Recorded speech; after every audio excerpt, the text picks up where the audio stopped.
So the name of the gas station is something that I came up with while we're designing the textures. The name Oran is actually one of the provinces of Nigeria, which is a country that is totally being decimated by Exxon with all the oil exploitation, and they were making sure that it's a puppet government that's in place, that's the education, the population kind of got educated and stuff like that to make sure that they'll never really rebel against the exploitation that the U.S. and Exxon is doing there. But anyway, I suggest that you go research this. It's really interesting, and here's just a little snippet of information that we decided to, let's take some of what's going on there and somehow put it in the game.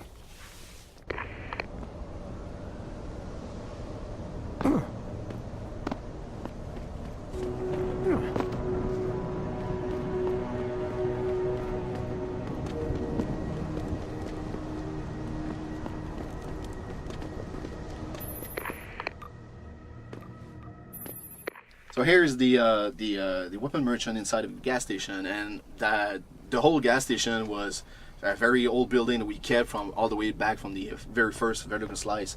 And instead of trying to redesign it as we went along in the production of the whole city hub, we actually tried to keep it because we thought it was one of the very cool things visually, and also gameplay wise there was a lot of potentials to do with it, and we always wanted to have a weapon merchant, a black market merchant inside of it.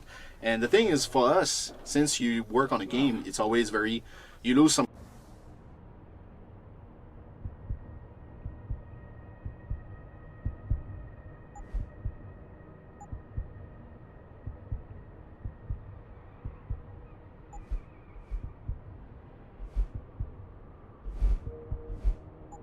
kind of an objectivity about what you think is good about your game. So for me, it was very obvious that there was someone in there.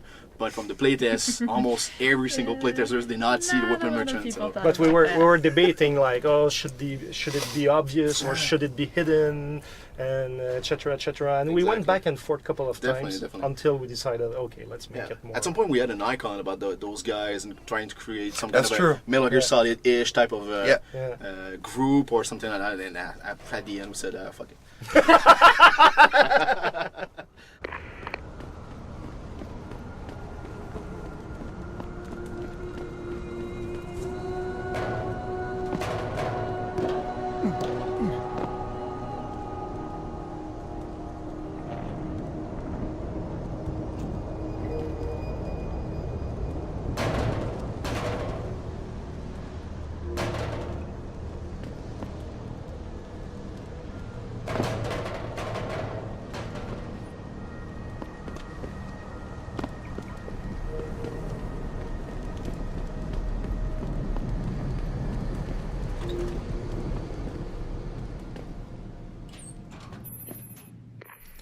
Yeah, so I don't know why, but I really like this character, this side quest character. He always felt really credible to me, the way he speaks and everything, and all the things he's talking about makes the conspiracy feel even bigger than what you're actually playing in the main story. Like, it's kind of hinting at the shadow government and stuff like that, and I think it makes it much deeper than... And I think a lot of credit for that goes to not just the guys who wrote the dialogue, but the actor. We mentioned him earlier.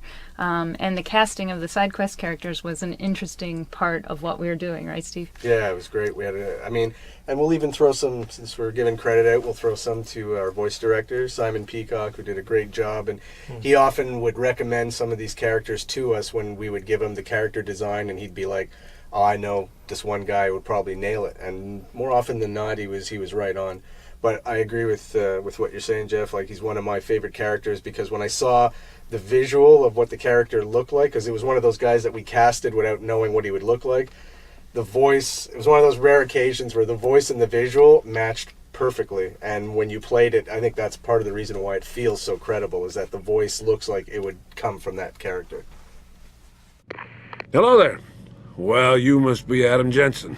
A keen observation. Mrs. Reed told me you might pay me a visit. And don't take... I'll try to take that as a compliment. Oh boy, what a mess. Total pissing match. It is a very high profile. You got that? Different. Too much stuff got overlooked. Surely you have some... Yeah. So what? First... Guess on. Yeah, well... Okay. You'll most likely find him in the lobby. Anything? Yeah. Thanks for that. That's it. You said an outside agent. Well, Come on. damn it. Okay, listen. I- I wasn't. That's all I...